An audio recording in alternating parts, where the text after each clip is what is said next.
Friday, the 28th of June, 2024. Good morning, everyone.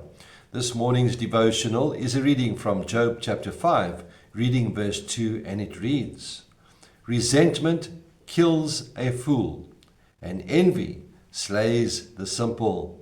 Another translation puts it like this: "To worry yourself to death with resentment would be a foolish and senseless thing to do."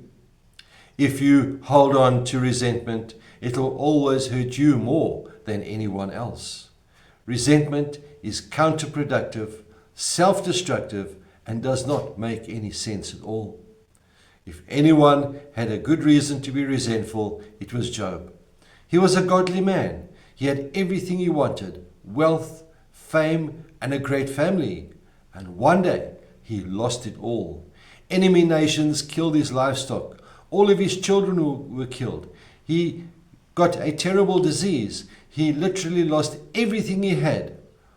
All he had left was a nagging wife.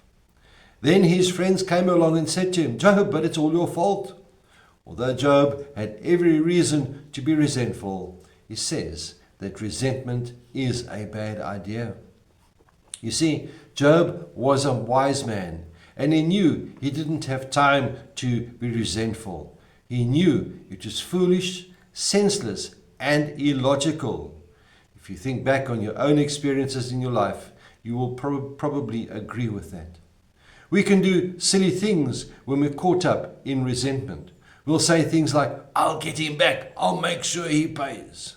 Then we often do the ridiculous to make that happen. When we give in to resentment, we act in self-destructive ways and hurt ourselves much more than those we are holding grudges against. There's an old comedy act called The Three Stooges. Now, the older generation would know this. The younger generation, Google it and have a look and see. It's a good old classic comedy. Black and white, I think it is. But it's a good classic. And in this act, you've got two characters, one named Curly and the other one named Mo. Now, Mo is busy beating Curly on his chest with his fist. And Curly gets kind of tired of this, and he says to himself, "I'm going to get even with that guy. I will stop him."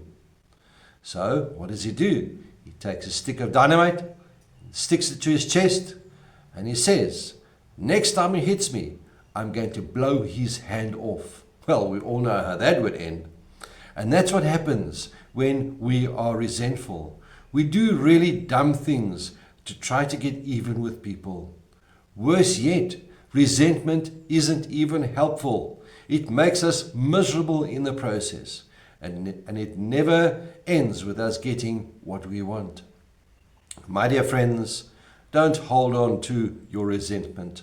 Forgive and let it go. May the Lord be with you. May He bless you. May He cause His face to shine upon you and be with you always. Goodbye.